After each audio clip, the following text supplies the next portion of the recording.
Have you ever watched your cat walk slowly up to an object sitting perfectly still on the edge of a table, look you dead in the eye, and then deliberately push it off as if they wanted you to see exactly what they were doing? And you just stood there, confused, maybe a little annoyed, wondering what on earth is going on inside that small, mysterious head of theirs. Well, what if I told you that this one seemingly silly behavior reveals something profound about how your cat thinks, how they feel, and how deeply their wild instincts are still running beneath that soft, domesticated exterior? What if knocking things off tables isn't random at all, but is actually one of the most psychologically complex things your cat does? Most people laugh it off. They call it chaos. They call it attention-seeking. They post the video online and move on. But researchers who study feline cognition believe there is something much deeper happening in those moments, something that connects directly to your cat's survival wiring, their emotional needs, and yes, even the way they feel about you personally. By the end of this, you will never look at your cat nudging something off the counter the same way again. To understand why your cat does this,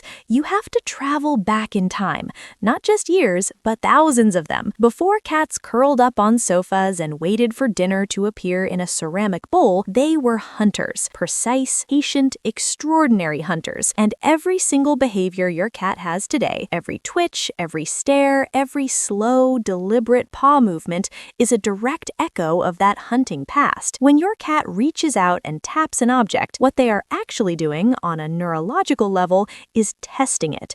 Is it alive? Is it a threat? Is it prey? The paw tap is an ancient checking mechanism. It is how wildcats would test a mouse or a bird before committing to the full attack.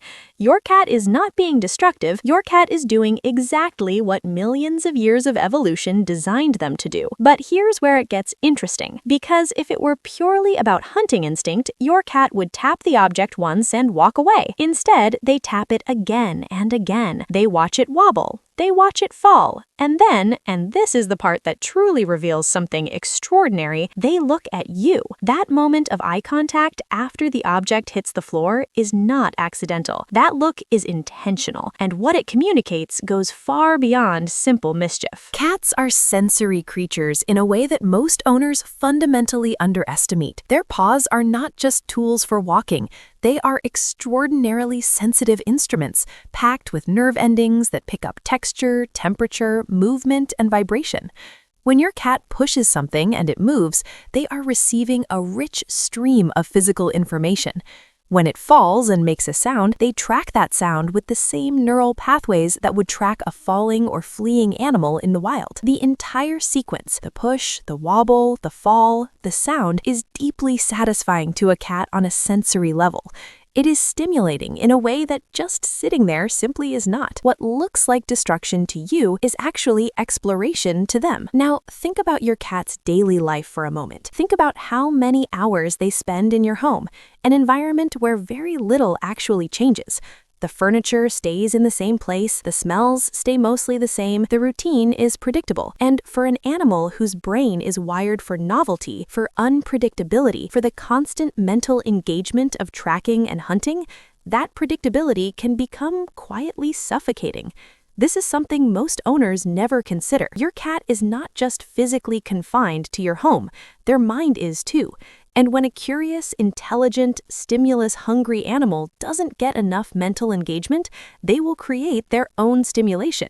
And what creates stimulation faster than pushing something off a ledge and watching the entire world suddenly react? Which brings us to something even more revealing, because there is a specific version of this behavior, the one where your cat looks directly at you before or after the object falls, that tells a completely different story. That version is not about hunting instinct. That version is about you. Cats are far more socially aware than they are given credit for. Studies in animal cognition have shown that cats are capable of reading human facial expressions, tracking human attention, and even understanding when a person is focused on them versus distracted. When your cat knocks something over and then looks at you, they are testing something.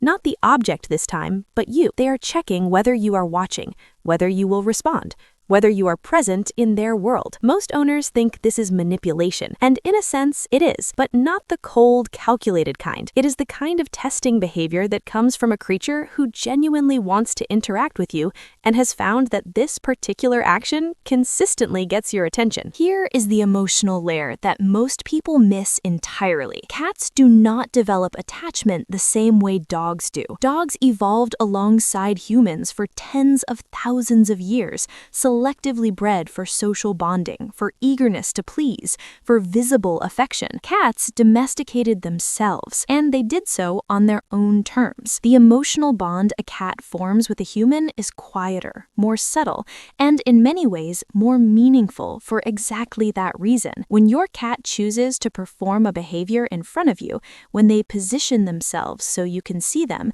when they time their actions to your attention, they are including you in their world. They are inviting interaction. That deliberate look after the object falls, that is your cat saying, in the only language they have, I want you to notice me. I want you to be here with me. And then there is the hunger factor. And this one is more literal than you might expect. One of the most common triggers for the table-clearing behavior is an empty food bowl or an approaching mealtime. Cats have an incredibly precise internal clock.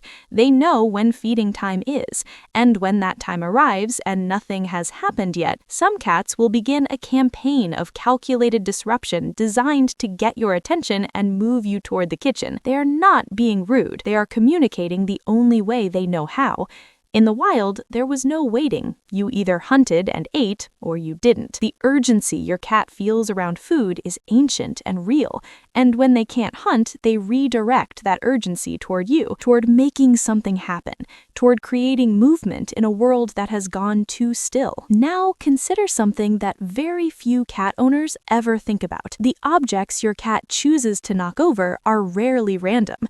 Studies on cat play behavior have noted that cats show strong preferences for objects with certain qualities, objects that move unpredictably, objects that make interesting sounds when disturbed, objects that are small enough to be batted with a single paw. Your cat is not knocking over your water glass by accident. They assessed it. They identified it as interesting. They chose it. That level of deliberate selection points to a form of problem-solving intelligence that most people never credit their cats with having. Your cat is not just reacting to the world, they are actively engaging with it, experimenting with it, and drawing conclusions from what they observe.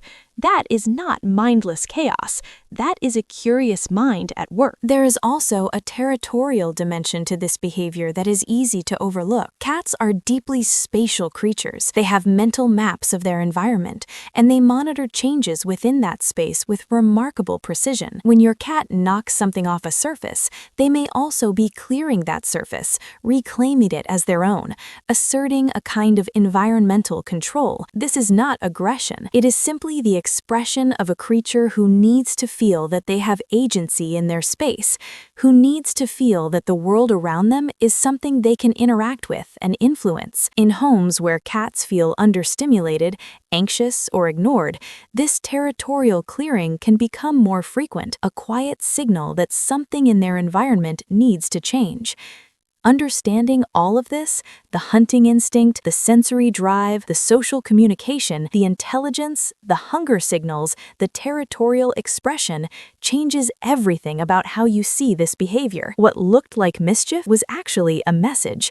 What looked like destruction was actually desire, a desire for stimulation, for interaction, for connection. So the next time your cat walks to the edge of that table, locks eyes with you, and slowly pushes your pen to the floor, don't sigh, don't look away, look back, respond. Talk to them, move toward them, because in that moment, your cat is not trying to annoy you. They are trying to reach you. They are using every tool evolution gave them to close the distance between their world and yours. And when you understand that, when you truly see what they are doing and why, you realize something quietly beautiful, that your cat, in their own strange and ancient and perfectly feline way, has been trying to tell you that they want more of you all along.